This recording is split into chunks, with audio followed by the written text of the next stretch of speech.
Bismillahirrahmanirrahim. Baiklah, kita akan masuk kepada pembahasan mengenai informasi dasar dalam kamus-kamus Arab. Pembahasan pertama yaitu mengenai pengertian kamus. Kamus itu berarti laut, laut besar, tengahnya atau bagian dalam dari lautan. Para ulama bahasa Arab terdahulu menghimpun dan membukukan kata-kata bahasa Arab, menamai karyanya itu dengan nama-nama laut atau salah satu sifatnya seperti yang dilakukan oleh Ibn Ibad yang wafat pada tahun 385 Hijriah yang menamai karyanya dengan Al-Hayto.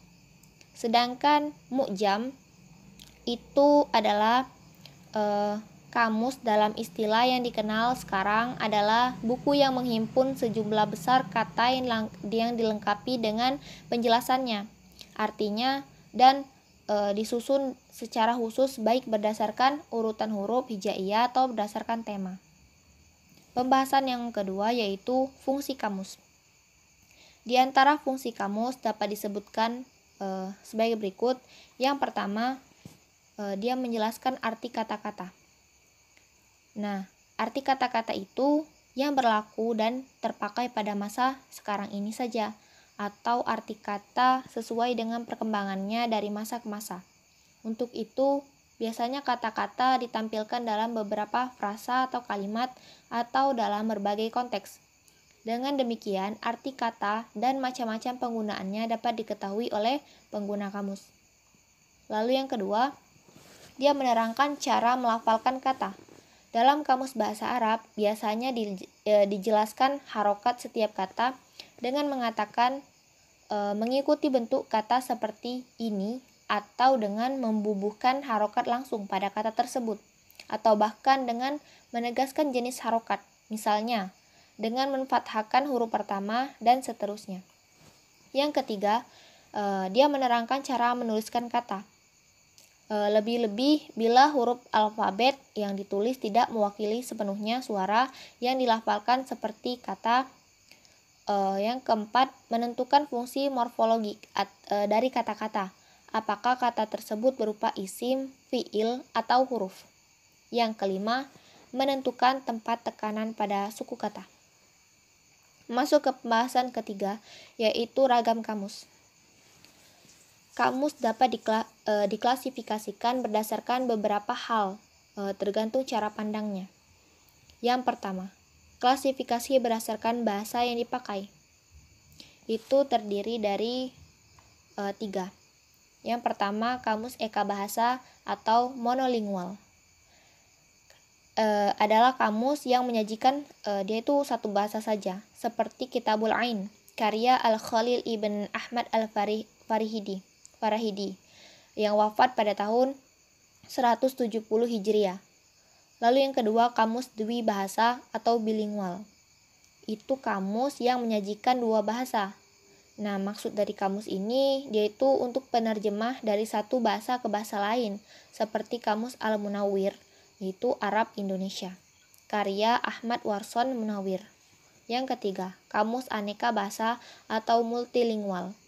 Kamus aneka bahasa ini yaitu kamus yang menyajikan lebih dari dua bahasa, seperti kamus Arab Indo-Inggris, karya Abdullah bin Nuh dan Umar Bakri. Yang kedua, klasifikasi berdasarkan kata. Yang pertama, kamus kata. Kamus kata adalah kamus yang menghimpun kata-kata dengan memperhatikan unsur-unsur fonologis, morfologis, sintaksis, semantik, dan konteks tertentu, seperti pada jenis kamus. Yang kedua, kamus tematik. Yaitu kamus yang disusun berdasarkan tema-tema tertentu, seperti Al-Hasyarat karya Abu Khairah Al-Arabi. Termasuk jenis ini adalah kamus istilah seperti kamus istilah ekonomi, kamus istilah kedokteran, dan lain-lain.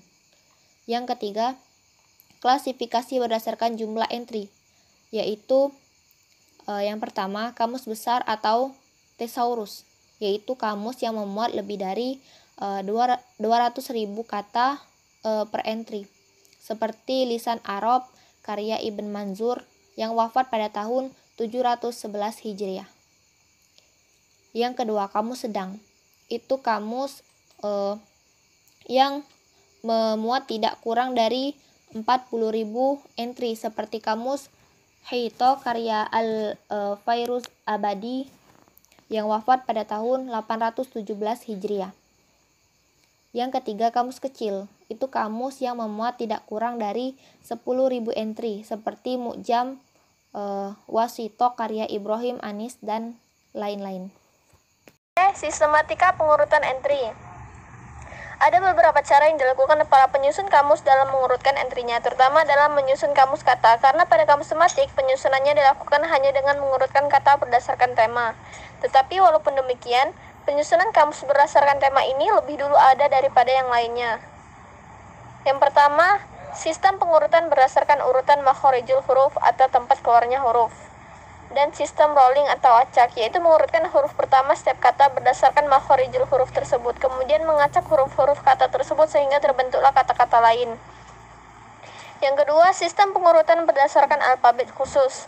Maksudnya adalah bahwa dalam mengurutkan entry-nya digunakan urutan huruf yang dikemukakan oleh Nasr Ibnu Hasim, yaitu I sampai dengan Ya. Yang ketiga, sistem alfabetis yang diurutkan berdasarkan sistem qawiyah, yakni pengurutan berdasarkan huruf terakhir dari setiap kata, seperti yang dilakukan oleh Ismail Ibnu Muhammad Al-Jauhari.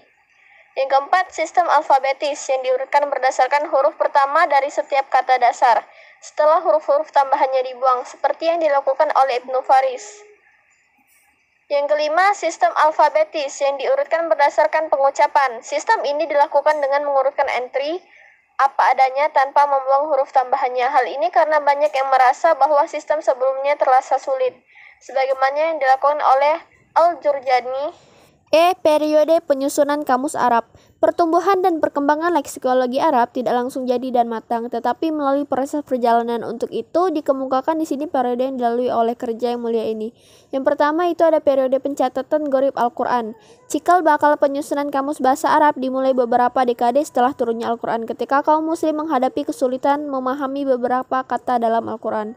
Pada masa Rasulullah SAW, para sahabat tidak terlalu dipusingkan dengan kata-kata yang mereka tidak terlalu mengerti. Hal ini karena beliau langsung menjelaskan kesulitan-kesulitan itu. Tetapi ketika beliau wafat dan Islam telah tersebar ke segala penjuru, termasuk wilayah Ajam, hajat terhadap menjelaskan kata-kata yang sulit itu semakin mendesak.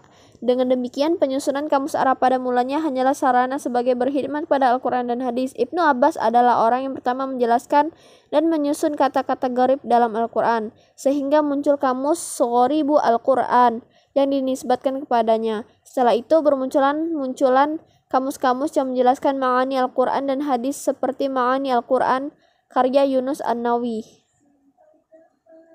Periode pengumpulan kata-kata secara tidak beraturan. Pada akhir abad pertama sampai akhir abad kedua Hijriah, para linguis Arab mulai mengumpulkan dan mencatat kata-kata bahasa Arab yang mereka dapatkan dari penduduk Arab yang tinggal di pedalaman. Setelah mereka melakukan perjalanan dan penelitian di sana, mereka mencatat apa yang mereka dengar melalui interaksi langsung. Pada periode ini, pencatatan daftar kata-kata tersebut belum beraturan karena mereka menulis langsung apa yang mereka dengar tanpa mengurutkannya. Sumber utama daftar kata pada periode ini adalah mendengar langsung dari orang Arab pedalaman dan interaksi langsung dengan mereka. Sedangkan sumber lainnya adalah Al-Quran, hadis, dan syair-syair jahiliyah.